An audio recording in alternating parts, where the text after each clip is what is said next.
আচ্ছা, তোমার honours pass হয়ে গেছে অনেক দিন হলো, মাস্টার্স পাস হয়ে গেছে অনেক দিন হলো, কিন্তু তুমি কোনো কাজ শুরু করছো না। ওয়াই? কেন কাজ শুরু করছো না? জীবনের অনেকগুলো বছর লেখাপড়ার পেছনে কাটালে, এখন তুমি বলছো কাজ নেই, চাকরি নেই।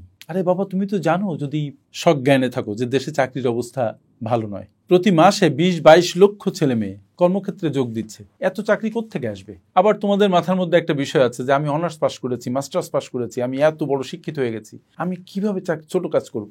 কিন্তু একবারও কি ভেবে দেখেছো যে জীবনে ছোট কাজ বলতে কোনো কাজ নেই? সব কাজই বড় কাজ যদি তুমি সুন্দর করে করতে পারো, অনেস্টির সাথে করতে পারো, ডেডিকেশন দিয়ে করতে পারো। তুমি মাস্টার্স পাস করেছো বলে কি একটা চায়ের দোকান দিতে পারো না? ছোট্ট একটা রেস্টুরেন্ট দিতে পারো না? জামা কাপড় বেচতে পারো না? আউটসোর্সিং এর কাজ করতে পারো না? ওয়াই?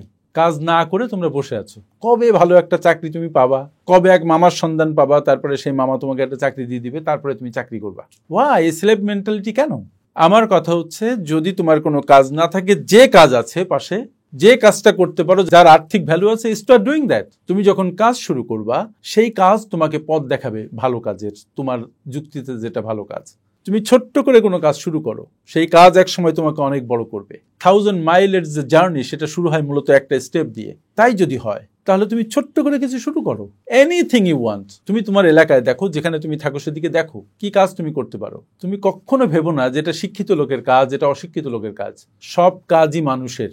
যেটাকে তুমি অশিক্ষিত লোকের কাজ বলছো, সেই কাজটা তোমার মতো একটা শিক্ষিত ছেলে বা মেয়ে করে, তাহলে সেটা অনেক সুন্দর করে করতে পারবে, অনেক পেশাদারিত্বের সাথে করতে পারবে, অনেক বড় করতে পারবে সেটা। তুমি যদি একটা চায়ের দোকান দাও, সেই চায়ের দোকানকে তুমি সারা দেশে ছড়িয়ে দিতে পারো। তুমি যদি ইন্টারনেট ঘাটো, তাহলে দেখবে বিশ্বে এমন অনেক হয়েছে। ইন্ডিয়াতে আছে অনেক চায়ের দোকানদার, যারা ছোট্ট করে শুরু করেছিল, আজকে হাজার হাজার চা দোকানের মালিক।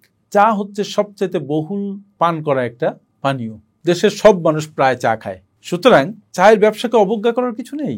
তুমি যদি অনার্স পাস করা চাওয়ালা হও, মাস্টার্স পাস করা চাওয়ালা হও, তোমার চা খেতে 10 মাইল দূর থেকে লোক আসবে, কারণ তোমার চা হবে সবচেয়ে সুন্দর, পরিচ্ছন্ন, টেস্টি। সো কাজ কোনো ব্যাপার নয়, তুমি যে কাজ পারো সেটা শুরু করো। কেন শুরু করছো না? পথ পথিকের সৃষ্টি করে, নাকি পথিক পথের সৃষ্টি করে? তুমি যদি পথিক হও, তুমি পথ সৃষ্টি করতে পারবে। যে পথে কেউ হাঁটেনি, সেই পথে হাঁটতে থাকো। একসময় দেখবে যে সেই পথ দিয়ে সবাই হাঁটছে, সেই পথ একটা বড় রাস্তা হয়ে গেছে।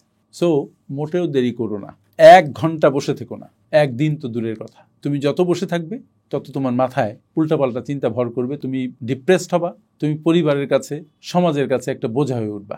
যে তুমি শিক্ষিত, তোমার মাথায় জ্ঞান বুদ্ধি আছে, তুমি লিখতে পারো, পড়তে পারো, অনেক কিছু সম্পর্কে জানতে পারো, সেই তুমি বসে থেকে কেন সোসাইটির লায়াবিলিটি হবে?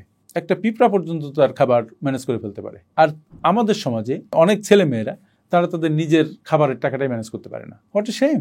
মনে রেখো, কেউ ধরে একটা চাকরি দিয়ে দিল, that is not a life. Rather তুমি ছোট্ট করে শুরু করো। তোমার সেই ছোট্ট উদ্যোগটা একসময় আস্তে আস্তে বড় হবে, সেখানে আরো অনেক লোকজন জড়ো হবে, অনেক লোকজন তুমি এমপ্লয় করবা, তোমার মতো শিক্ষিতরা সেখানে এসে জয়েন করবে। আস্তে আস্তে you will form a good company, big company. তুমি যদি তাকিয়ে দেখো, বিশ্বের যারা বড় হয়েছে, দেশের যারা বড় হয়েছে, কেউ তার বাবার কাছ থেকে অনেক টাকা নিয়ে এসে বিজনেস শুরু করে বড় হয় নাই। যারা বাবার কাছ থেকে অনেক টাকা নিয়ে বিজনেস শুরু করেছে, তাদের মধ্যে একজনও বিজনেস দাঁড় করাতে পারে নাই যদি বাবার হেল্প না হয়। So learn business, do business, start doing it now. নিজে শিক্ষিত হয়েছে বলে চাকরি করতে হবে, এই ধারণা থেকে বের হয়ে আসো। রেদার মাথার মধ্যে ঢুকাও যে শিক্ষিত হয়েছে বলে তোমাকে কোনো একটা উদ্যোগ নিয়ে সামনে যেতে হবে। তার অর্থ এই নয় যে আমি চাকরি করাকে ডিসকারেজ করছি। কিন্তু তোমরা যারা চাকরি পাচ্ছ না, যাদের চাকরির মাইন্ডসেট নাই, যারা উদ্যোক্তা হতে চাও, তাদের জন্য এখনই সময়। সো দেরি করো না, একদিনও দেরি করো না, 1 ঘন্টা দেরি করো না। চিন্তা করো, লেগে পড়ো, পরিকল্পনা করে, কঠোর পরিশ্রম করো, অনেস্টি দিয়ে, সিনসিয়ারিটি দিয়ে, ডেডিকেশন দিয়ে এগিয়ে যাও। আমরা সবাই আছি তোমার সাথে। Thank you.